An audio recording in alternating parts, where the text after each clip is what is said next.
Hi guys, welcome to Drum Dog, and in this week's video we are learning how to work more harmoniously with our bass drum pedal.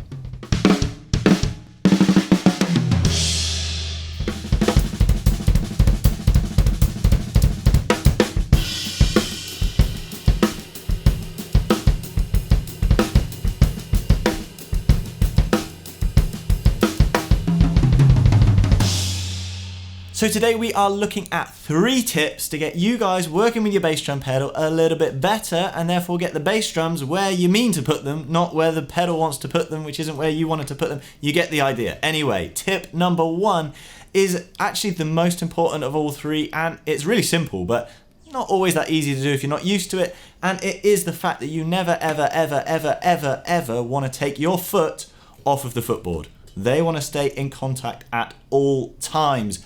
No exceptions, unless you're leaving the drum kit, then you'd be forgiven. Now this is all in the name of retaining complete control over the pedal. Because the pedal works on a spring, it's not like a stick where we have control of it, it does exactly what our hand does, and if we put it down, it stays there. If you're holding a pedal here, and then you take your foot off the pedal, what happens? It does this really annoying little swinging thing, and the spring sings a little song, and all the rest. And here's the challenge, that if we take our foot off of that footboard in between notes, the pedal is just doing its thing. It's swinging about, and then if we go to play another note while the pedal's at this point in its travel, we can hit that board as hard as we like. We can drop Thor's hammer onto that board, and you're still going to get a really quiet note because you've got no distance between the beater and the drum head. And I mean, it looks a little bit like this.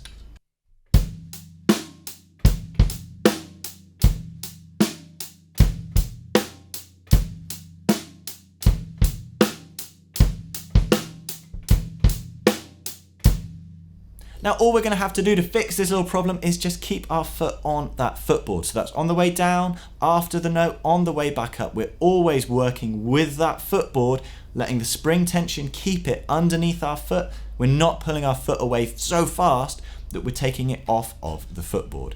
It may take a little bit of getting used to and learning how your pedal responds. It may even take some adjusting of your pedal settings, but it's really worth getting used to, and you'll find instantly you have a lot more control over where those bass drum notes are landing.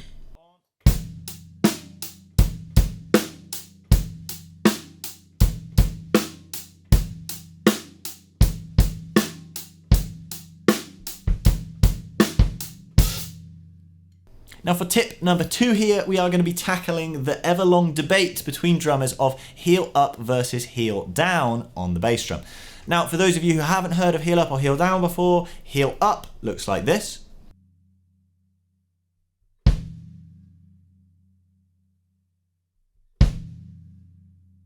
And heel down looks like this.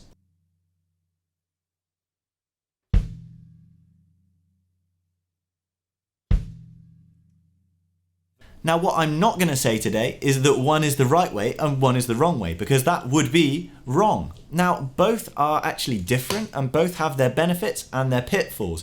And because of this, I really recommend that everyone gets used to both, okay? Because we're going to need both for different musical situations. If we're trying to play the bass drum nice and quietly, with a bit more dynamic control, then only playing from the ankle in a heel down setting is actually super useful. We get a little bit more low end out of the bass drum by letting the beater naturally bounce out, and we have far more control than just dropping our whole leg.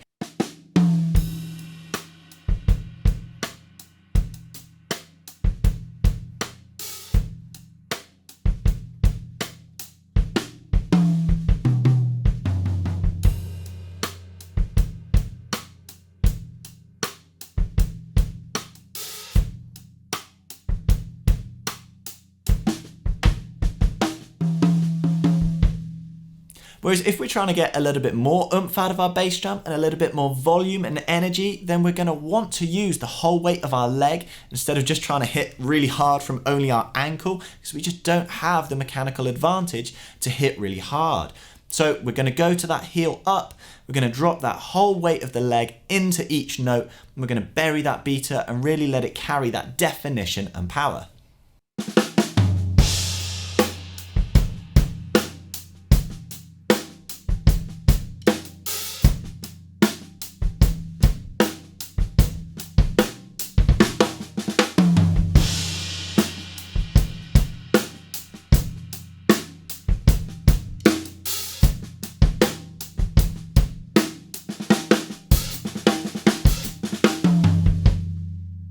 Now, our third and final tip about this bass drum pedal here is about using the playable surface to our advantage, because where we play on this footboard actually makes a really big difference to how the pedal responds. Now, our normal playing position where our toes are up here on the stop, if you've got one. If you haven't got one, careful your toes aren't mashing up in the chain, because, I mean, more than anything, it just hurts. So on that normal playing position with the ball of our foot right here, we get a really nice amount of power and we have full control over that pedal. But if we want to play some faster notes, it can actually be a lot easier to maintain a constant group of notes, especially you double pedal guys, if we are coming down that pedal a bit, purely because for the same amount of beta travel, the further down the pedal, the least amount of travel that's happening. So you can see up here for that beta to hit our drum head, we've got a solid about 1.5 inches of travel there. Whereas if I measure the same travel down here on the footboard, we've hardly got a centimetre.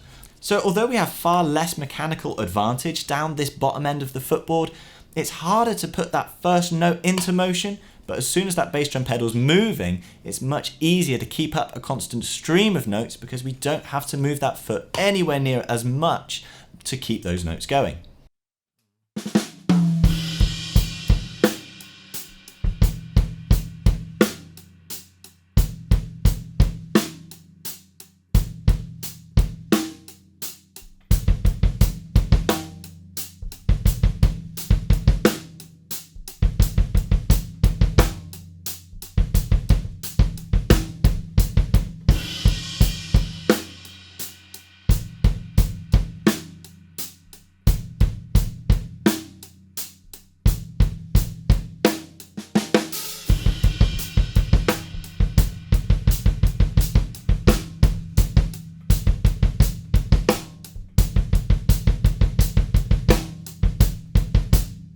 And those are our 3 tips to be working more harmoniously with our bass drum pedal, to be making friends with it, working as a team, and then therefore, hopefully, playing some cool music with it.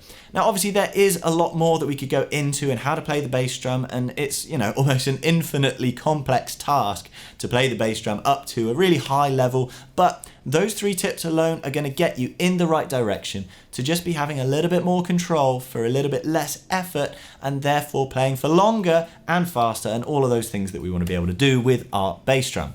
Now, I really hope you guys have enjoyed those 3 tips and that you find them useful for your playing. If you want to see more lessons like this, then don't forget to subscribe to the channel. And if you fancy checking out our full feature-length lesson packs, then head over to our website at drum.dog. We hope to see you again soon.